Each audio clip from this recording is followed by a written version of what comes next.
Guilou, t'as quel âge? J'ai 17 ans. Je suis ici parce que j'ai eu des problèmes de consommation avant d'arriver ici. Fait que j'essaie de travailler sur moi puis de travailler mon autonomie.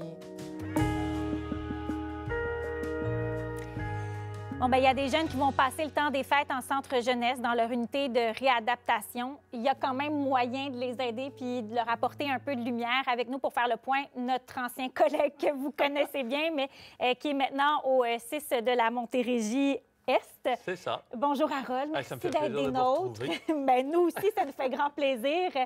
Bon, alors parle-nous de ces jeunes qui sont à la DPJ, qui doivent passer Noël là-bas. Qui sont-ils? Puis pourquoi sont là? Ouais, bien, il faut dire que l'an passé, c'est grand le territoire de la Montérégie, là, parce qu'on couvre toute la Montérégie. Il y a eu 20 000 signalements de 15 000 enfants différents. Puis là, on a retenu plus de 4 000 signalements. Il y en a 1 300 qui sont en famille d'accueil. Il y en a 1 000 qui sont hébergés. Évidemment, il y a quelques années, avec quelqu'un, parce qu'on a commencé cette série-là sur les enfants de la DPJ il y a 20 ans à TVA. Hein? On faisait ça chaque année. Tout le monde me disait « Quand est-ce que tu fais ta série? Alors là, maintenant que j'ai quitté TVA, j'ai décidé, avec mon collègue Pierre-Étienne Touchette, qui est réalisateur ici à TVA, et Joanie Hamel-Lavigne, une de mes collègues, de faire justement cette vidéo pour venir en aide aux jeunes. Parce qu'il y a 20 ans, j'avais rencontré Jocelyne Boudreau, malheureusement décédée, qui était éducatrice à la DPJ, qui m'avait dit « Harold, on a juste 20 $ par enfant. » J'ai dit « Ouais, non, ça n'a pas de sens. » Fait que là, on avait commencé une campagne, on ramassait 100 000 $ par année. Il y a même des présidents de compagnies. Vous savez, c'est très confidentiel, là, la DPJ. Oui. On ne peut pas montrer les enfants, vous ne verrez pas leur visage.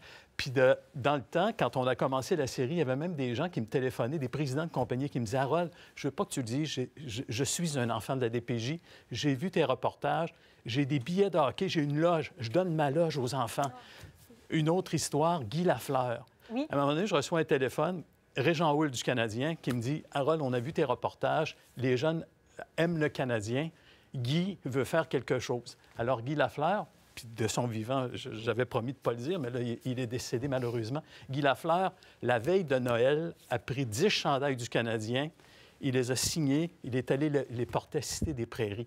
Alors, c'est vraiment magnifique. Et dans ce cadre-là, cette année, étant donné que je suis sur la Rive-Sud, oui. Eh bien, il y a les paniers de Suzy. Suzy Roy qui a commencé en 2007 un programme pour venir en aide à des familles, pas juste des cadeaux de l'épicerie, des familles démunies. Elle s'est associée en 2012 à la Fondation du Centre jeunesse de la Montérégie. C'est parti tout petit, mais cette année, on va aider 1000 familles, des milliers d'enfants. Elle s'est associée à Maxi.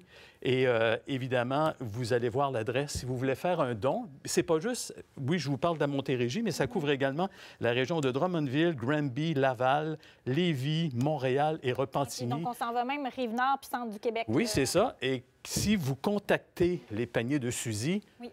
Vous pouvez indiquer, moi, je veux que l'argent que je donne, je suis un monsieur ou une madame de Drummondville, je veux que j'aille à Drummondville. Et ça ira à Drummondville.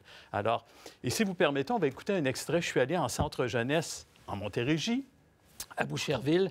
J'ai rencontré 2 adolescentes. Je vous laisse entendre un premier témoignage. Tu avais quel âge la première fois que tu as été placée? Est-ce que tu le sais? 12 ans. Comment tu as trouvé ça? En fait, j'étais pas au courant que j'allais être placée en centre jeunesse. Je revenais de l'école, puis on m'a juste dit s'en va en centre jeunesse. Puis j'ai braillé ma vie, là. Puis là, je peux plus retourner chez nous. Mes parents sont pas... ils peuvent pas s'occuper de moi à long terme. Ça me frustre un peu. Ça serait quoi le plus beau cadeau qu'on pourrait te donner? D'avoir eu une plus belle enfance, pour vrai. Pas dans des PJ, juste du bonheur, là. Bon, c'est sûr que ça, c'est un cadeau qui est un peu difficile à la maison à offrir, mais on peut quand même contribuer d'une certaine manière, hein?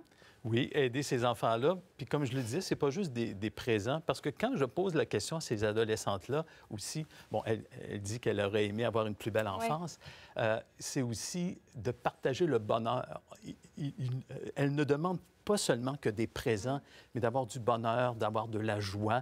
Et c'est ça aussi qui forme l'enfance, l'adolescence. Et il faut faire très attention aussi. Quand je faisais ces reportages-là, souvent, il y avait des parents qui m'appelaient, qui étaient déchirés, qui tentaient de se reprendre en main. Puis c'est pas uniquement la faute des parents. si les jeunes se retrouvent à la DPJ. Il y a toutes sortes d'histoires. Ça peut être des enfants qui tournent mal, problèmes de consommation, problèmes psychiatriques, problèmes psychologiques.